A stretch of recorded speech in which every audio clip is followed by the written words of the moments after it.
Okay, here we are given the graph of the original function and we'll try to sketch its derivative. So here we go. Well, look for the easy number, namely the horizontal tangent line. As we can see, we have one right here.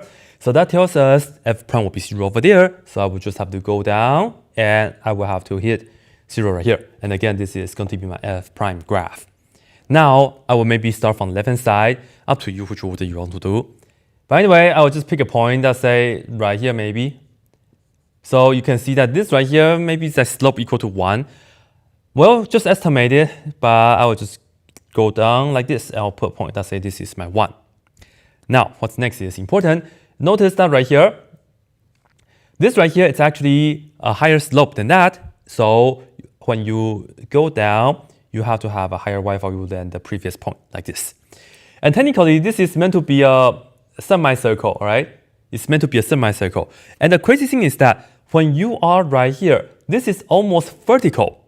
So this is actually way high than the other ones that we have seen right here.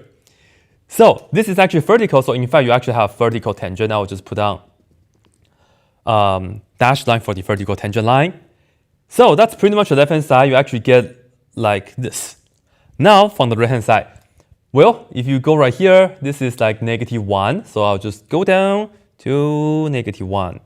And likewise, I will just continue. This is more negative, so I will have to go below lower y value than that. And again, I'm just trying to estimate, right?